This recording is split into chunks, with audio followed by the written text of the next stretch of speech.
Here's a scenario that costs solar operators millions without them realizing. You have two equipment problems competing for a technician's time. Problem A, a soiling sensor showing slightly elevated readings. Visible, obvious, measures 5% PR impact. Everyone sees it. Problem B, early thermal signature in a combiner box showing 2 degrees C higher than baseline. Invisible, subtle, detectable only through continuous monitoring. Indicates early bearing degradation. Your team tackles problem A immediately. Very visible. Immediate fix. Everyone feels productive. 6 months later, problem B becomes a catastrophic inverter failure cascading to 8 dependent strings. Emergency repair costs $45,000. Revenue loss, $180,000. Time to fix, 72 hours versus 4 hours if fixed proactively. The real cost of that decision, $225,000. Problem A would have cost $8,000 to address. Both problems needed fixing, but you did them in the wrong order. This is the risk assessment matrix problem. Most solar operators prioritize maintenance based on what's visible and obvious, not what's actually dangerous and expensive. A risk assessment matrix fixes this. It forces you to prioritize by financial impact, not gut feel. Today, I'm showing you exactly how to build one, and how to let AI agents handle the calculations automatically. Let's prioritize correctly. Here's the paradox of solar operations. The most visible problems are often the least expensive. The most expensive problems are often invisible. Think about soiling. You can see it. Your performance ratio drops.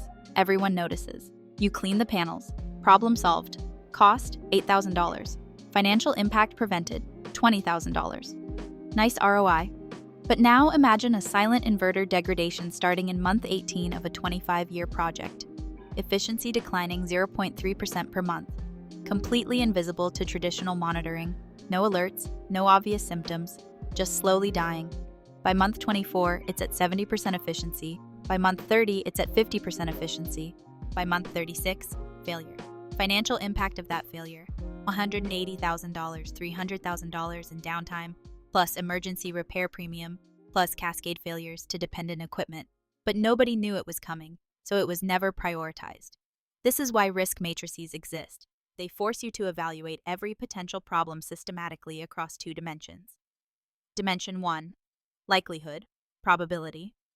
How often does this failure actually occur? Soiling in a desert? Very high likelihood, happens constantly. Inverter catastrophic failure? Very low likelihood, happens 2 to 3 times per 1,000 unit years. Dimension 2, severity, financial impact. If this failure occurs, what does it cost? Soiling? Low severity, $20,000 annual impact, routine fix. Inverter failure? Extreme severity, $180,000, $300,000 impact, cascade risk. When you multiply likelihood x severity, you get risk priority. Soiling, high probability, x, low severity equal medium risk. Inverter failure, low probability, extreme severity equals extreme risk. You should prioritize the extreme risk first, even though it's invisible and might never happen. This is the core insight. Risk matrices force rationality. They replace gut feel with math. Let me show you exactly how to build a risk matrix for solar operations. Like, share, and subscribe for more solar insights. ClearSpot, smart device, smarter decisions.